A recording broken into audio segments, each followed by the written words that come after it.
नमस्कार दोस्तों, आप देख रहे हैं बोले भारत। यूपी की सुर्खियों में मैं अनुराग, हमारे साथ बातचीत के लिए सौरभ। शुरुआत करते हैं। जी अनुराग जी, राम मंदिर चढ़ावा चोरी मामले में ट्रस्ट ने अपनी वेबसाइट से चंपत राय और अनिल मिश्रा का नाम हटा दिया है और अगली बैठक जो है 22 जुलाई को होनी है, जिसमें नई टीम का ऐलान किया जाएगा। इसमें और ये सीईओ के फॉर्म भी निकाल दिए हैं थे कल ट्रस्ट ने। इसमें कई सारे अपडेट हुए हैं सौरभ।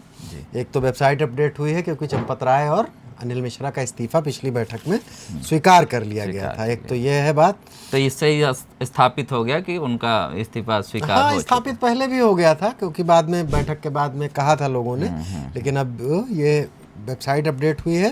तो और इसमें टिन्नू यादव और सुभाष जो कि आरोपी हैं अभी तक, जो इनको जेल भेजा गया था चढ़ावा चोरी कांड में, उनको पुलिस ने उनको रिमांड पर लिएगी और उनसे पूछताछ के बाद, जैसे प्रतापगढ़ ले गए थे, दो पहले रिमांड पे ली थी, बारी बारी से रिमांड पे लेके, तो इसमें हो सकता है कुछ और बातें पता चलें चढ़ावा चोरी के मामले में। और अब ये चढ़ावा चोरी के मसले पे राजनीति भी गरमाती जा रही है जी।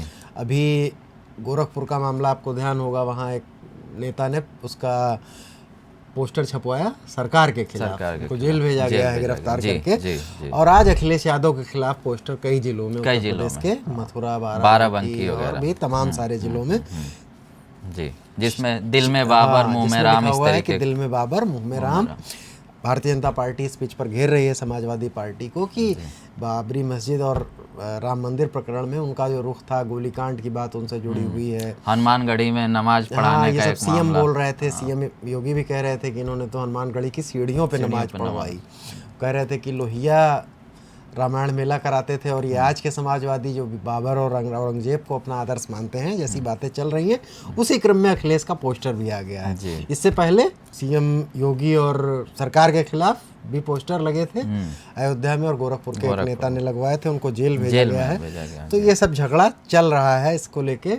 और राम मंदिर ट्रस्ट ने एक फॉर्म जो निकाला था, जिसमें सीईओ की नियुक्ति के लिए फॉर्म निकाला गया था, योग्यताएं बनाई गई थी कि आप प्रैक्टिसिंग हिंदू हो, 50 से 70 साल के बीच आपकी उम्र हो, और आप जनरल सेक्रेटरी जो महासचिव ट्रस्ट का होगा, पहले चंपत राय इसी पद पर थे, वो उसको रिपोर्ट करेंगे। तो उसकी भी हो गई है। और इसमें यह भी है कि उत्तर प्रदेश के तो सीईओ रिपोर्ट किसको करेगा Anurag ji? General secretary. Trust की व्यवस्था सौरभ यूं होती है कि जैसे काशी विश्वनाथ का ट्रस्ट है जी। ट्रस्ट जो बनाए गए हैं दो तरीके से बनते हैं, जैसे कि काशी विश्वनाथ के ट्रस्ट उत्तर प्रदेश के विधानमंडल द्वारा बनाया गया है। जी, तो उसमें विधानमंडल में प्रावधान किया जाता है, उसमें कोई पीसीएस या आईएएस अफसर, मतलब सरकारी शासन उसमें नियुक्ति करता है और वो शासन को रिपोर्ट करता है। जी।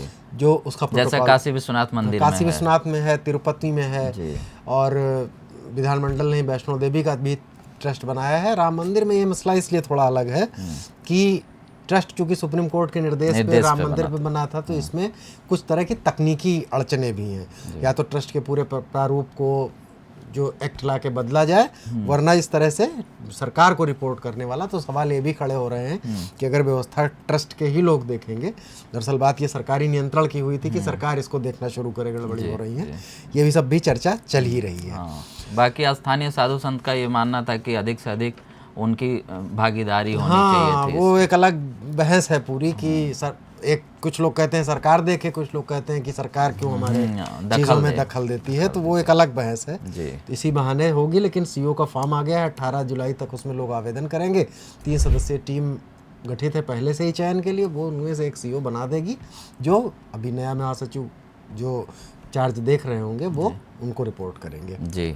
अब अगली खबर की ओर बढ़ते हैं अनुराग जी। इमरान मसूद जो सहारनपुर से सांसद हैं, उनके एक बयान के बाद सपा और कांग्रेस गठबंधन में कुछ रार दिख रहा है। लगता है कि फिर खतरे में है या रार दिख रहा है। इमरान मसूद बोलते रहते हैं 170 सीट ए ग्रेड की सीटों की लिस्ट देने की बात उन्होंने पहले कही थी।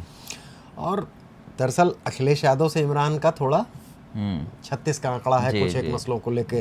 जब सपा में आए, फिर कांग्रेस में आए, सपा ने टिकट नहीं दिया, फिर इस बार कांग्रेस से जीत के गए, तो इस बार फिर उन्होंने कहा कि हमारी वजह से आपको 37 सीटें मिली हैं और कांग्रेस, राहुल गांधी ने पूरा माहौल बना रखा है, वरना आप कैसे जीतते।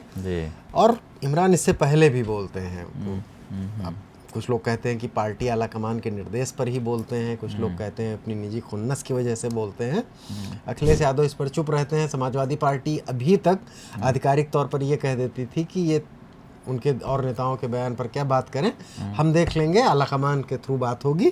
और मोटा मोटी सारे राजनीतिक विश्लेषक मान रहे हैं कि सपा कांग्रेस तो मिलकर लड़ेंगे ही। लेकिन अभी जो नौबत है उससे लग रहा है कि अब शायद सपा आला कमान ने भी इशारा कर दिया है कि इमरान के खिलाफ बोलिए। तो इनके सांसद भी आक्रामक, आसू मलिक स्थानीय हैं सहारनपुर के, वो बोल रहे थे। अब सनातन पांडे ने भी बोला है कि इतना अगर नाराजगी है तो इस्तीफा देके एक बार फिर चुनाव लड़ लें सहारनपुर से। और प्रतापगढ़ के सांसद एसपी सिंह ने भी इमरान मसूद पर हमला किया है और उन्होंने कहा है कि इस तरह के लोग हैं। कांग्रेस, बल्कि कांग्रेस पे भी एसपी सिंह ने हमला किया कि कांग्रेस के पास कितने विधायक थे, कांग्रेस का उत्तर प्रदेश में क्या है। तो अब शायद ये इमरान मसूद लगातार चूंकि बोल रहे हैं और वो कहते हैं कि राहुल गांधी ही है जो, उन्होंने तो अखिलेश को यहाँ तक सलाह दी थी कि ममता का हाल देख लीजिए क्या हाल हुआ है, राहुल गांधी की शरण में आ जाइए तभी पार्टी बचेगी। इस तरह की बातें की थी। उन्होंने कहा कि मैं तो बोलूँगा, मैं कोई गूंगा थोड़ी हूँ। और फिर उन्होंने इस तरह की बातें की। फिर उन्होंने कहा कि समाजवादी हमारी अपनी पार्टी है, कांग्रेस इतनी पुरानी पार्टी है, उसकी अपनी पहचान है। तो उसके बाद जब सपा के सांसदों ने बोलना शुरू किया सौरभ, तो डर लग रहा है कि कुछ जाहिर है कि अखिलेश की अनुमति के बगैर तो नहीं बोले होंगे सपा के सांसद। तो इससे अभी ये तो नहीं कह सकते कि खतरे में है, लेकिन अब सपा ने भी शायद जो अगर ये चूंकि चुनाव नजदीक है और इस तरीके के अगर माहौल रहेंगे तो ये चुनाव नजदीक होने पे नहीं होना चाहिए, लेकिन होता इसलिए भी है कि थोड़ा सीटों का दबाव बनाने का खेल भी होता है। एक ये भी थ्योरी है ना कि कांग्रेस लगातार बोल बोल के ज़्यादा सीटें चाहती है, और सपा भी अब बोलेगी कि हम कम सीटें देंगे। इस तरह के अभी बयानबाजी और चलेगी। जी। अगली खबर है अनुराग जी कि निशिकांत दुबे और अखिलेश यादव में एक बार फिर झगड़े की शुरुआत हो गई है, ऐसा लगता है। ट्विटर पे निशिकांत दुबे और अखिलेश यादव के बीच झगड़े का पहले पुराना वाला मामला है, झगड़ा ट्विटर पे चला था जी। अखिलेश ने हालांकि प्रेस कॉन्फ्रेंस में भी कहा था हम FIR करवाएंगे। मसला यही था कि एक दावा यही कहा गया था राम मंदिर चढ़ावा चोरी में कि टिन्नू यादव से अखिलेश की 900 बार बात हुई और उस पोस्ट को शेयर कर दिया। तो उसमें उन्होंने लिखा कि टिन्नू से टीपू की ही तो बात हो रही थी, ऐसा क्या है जी। तंज किया अखिलेश पर। टीपू जो कि अखिलेश का निकनेम है, उनके घर का नाम है, कुछ लोग उनको जानते हैं। तो इसको लेकर समाजवादी पार्टी के लोग बहुत भड़क गए। अखिलेश ने भी कहा कि इसको लेकर हम FIR दर्ज कराएंगे। तो FIR तो नहीं हुई सौरभ, एक लीगल नोटिस गया जी। समाजवादी मानहानि की बात हुई। हाँ, एक लीगल नोटिस गया और मानहानि की बात करते हुए समाजवादी पार्टी की ओर से उनके प्रदेश अध्यक्ष ने भेजा।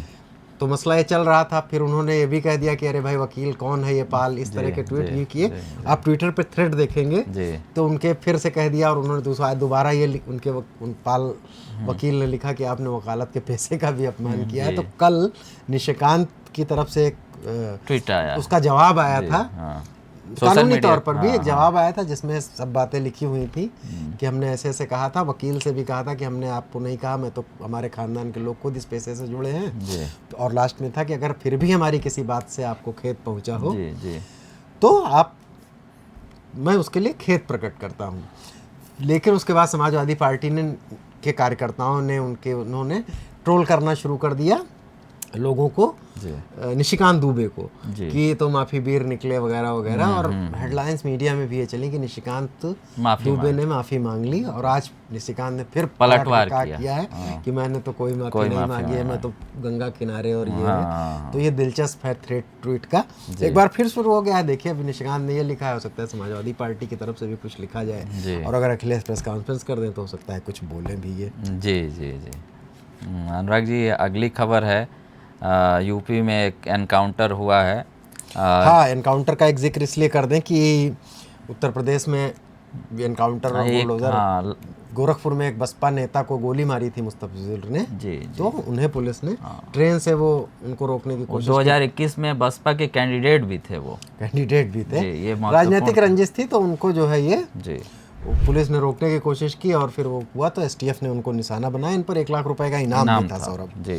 तो इसी के साथ यूपी की सुर्खियों को विराम देते हैं, कल फिर मिलेंगे नई सुर्खियों के साथ। तब तक के लिए इजाज़त दीजिए, देखते रहिए बोले भारत। नमस्कार, धन्यवाद।